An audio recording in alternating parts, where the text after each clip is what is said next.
How to stop being self-centered. Need to be taken down a couple notches? If you've been told you're acting too self-centered, you can learn to start by taking little steps to be more humble in your interactions with people. Learn to deal with basic social interactions and stay humble throughout your everyday life. Part 1. Taking little steps. 1. Play a game that you'll be sure to lose. Do you need to be taken down a notch? Learning to lose gracefully is an important step in being less self-centered. The world won't come to an end, and that's a lesson you need to learn.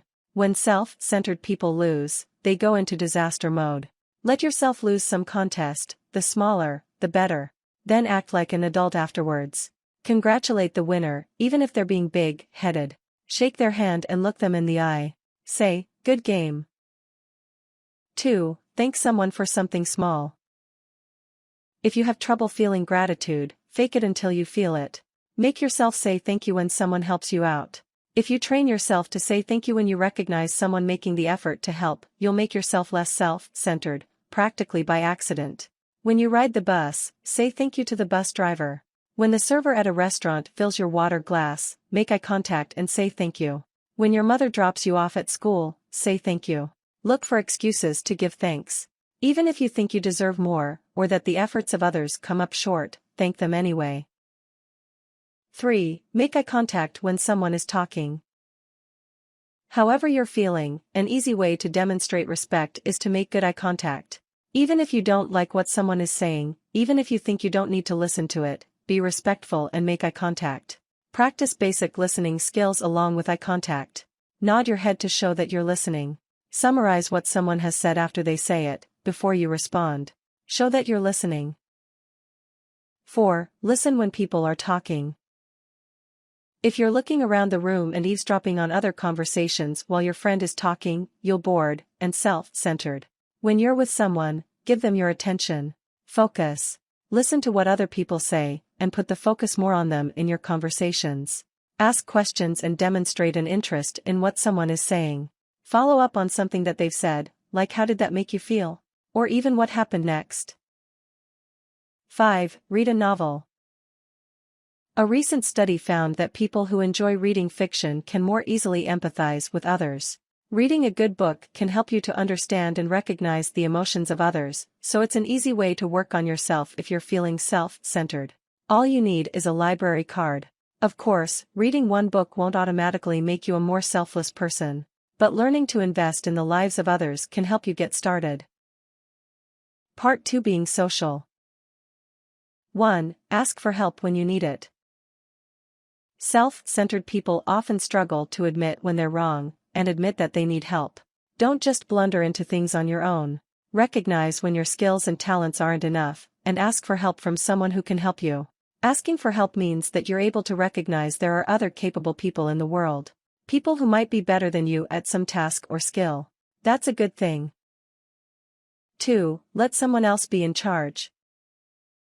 Do you always feel like you need to make your voice heard? Instead, take the back seat for a change. Let someone else be in charge when you're in a group, instead of taking the lead. When you're out with your friends, does it really matter where you go for dinner? If you're with 5 people, there could be 5 different opinions. Just let someone else pick and have fun instead. Standing up for yourself is important, too, but only if your voice is regularly buried in the mix, and only if you have a constructive solution to add. You don't have to be a doormat to be more selfless. 3. Be clear when you speak. Lots of things that people say can seem self-centered, even if they really aren't. If you sometimes try to guess what someone else wants, you might be trying too hard. Instead of guessing, ask, so you can make yourself clear. Don't look for hidden motivations in people's actions and words. If your mom asks if you'd like a salad, it's probably not a subtle jab at your weight. While it might be, assuming can make you look pretty self-involved. Some people interpret shyness as self-centeredness or ego. Don't expect for anyone to read your mind. You have to be willing to speak up if you need help or you have something to say. Don't expect that everyone's going to ask. 4. Stop turning conversations into a competition. Self-centered people always find a way to talk about themselves. If you tend to treat conversations as a battleground or a way to show off, stop it. Stop waiting for your turn to speak and start listening and responding during conversation, not formulating your next great statement. Don't one-up people, even if you get the chance.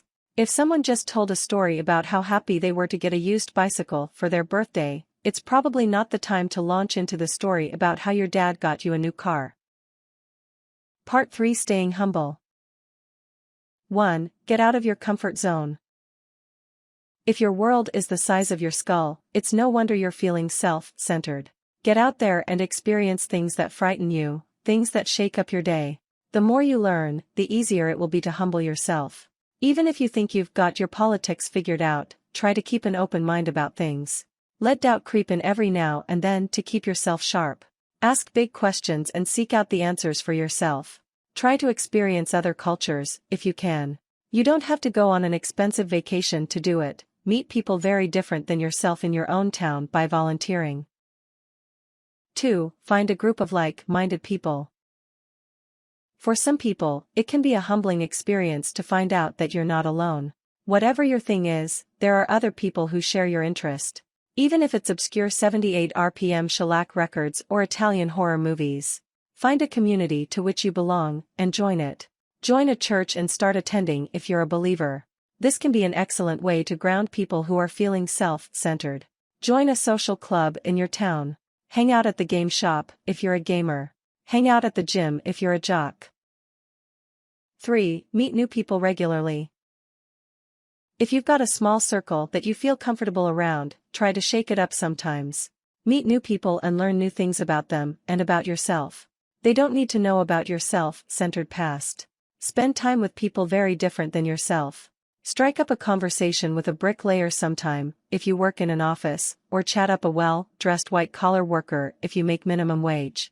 Hang out at the bowling alley. Meet strangers and get to know about their world. 4. Get to know someone you don't like.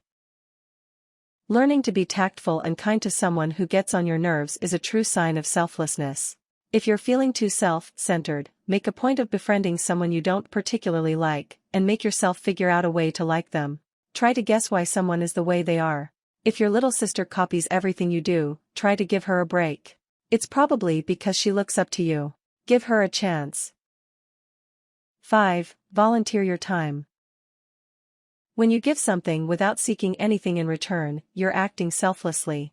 Joining a volunteer organization, or finding a non-profit that supports a cause you believe in can be an excellent way to work on self-centeredness. Consider signing up for any of the following common volunteer opportunities: Habitat for Humanity, Humane Society, homeless shelters, Big Brother, suicide prevention,